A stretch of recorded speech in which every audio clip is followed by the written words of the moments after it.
It's so easy when you're in the Bachelor bubble to be caught up in how romantic everything is and how perfect it is, and you're ignoring the outside world. But you have to have those tough conversations, and you have to pay attention to the red flags. Otherwise, you end up with the breakup. Yeah.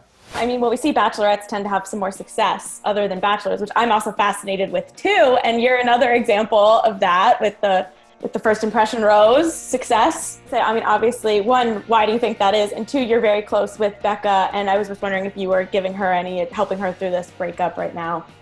Yeah, I think the reason I think that women do it better. You guys are the brains of the operations usually. We're the neck. That's what my mom always says. But I think it's because the men get caught up in the fantasy, the woman that they probably could never get in real life, and they're caught up in all of that. And it's very easy to do.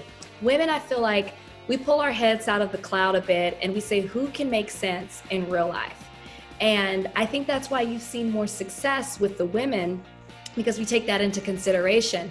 And as far as Becca goes, yes, I am close with Becca, and she just announced her breakup, and then she also just announced today that she moved to LA. And so what I think is great with what Becca's doing, and I'm not sure if you heard on her podcast, but she gave a very emotional statement about her breakup with Garrett, which is more than we've seen him do. And I think that it's very strong of her to show that emotion and to be so vulnerable and honest when so many people are criticizing her right now for the breakup, which it definitely takes two people, and that's not fair. So Becca, I'm glad that she's starting a new chapter. She's doing what she needs to do for herself, and she's surrounding herself with a good support system of family and friends who can help her get through this, and she'll be stronger and better for it.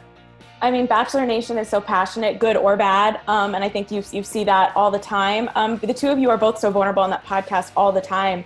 Did you ever worry about putting yourself out there? Or at this point, are you just like, I'm doing it, if they like it or not? I mean, I love it, but...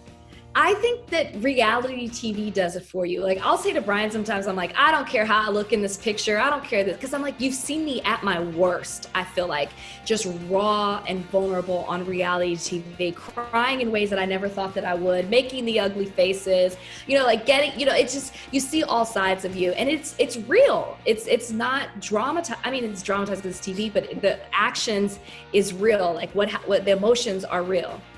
So I actually love being vulnerable in podcasting. I feel like podcasting is my sweet spot, and I never thought that before. There's no commercial break, no one's stopping you. You're just expressing how you feel, and your audience connects with you. And I think what's great with Becca and I is that we come from two different worlds, but we're able to have these conversations and get uncomfortable and hopefully be an example to other people how you can do the same thing. We don't have to be at odds just because we're different. We can argue, we can cry together, and we can be better for it at the end of the day.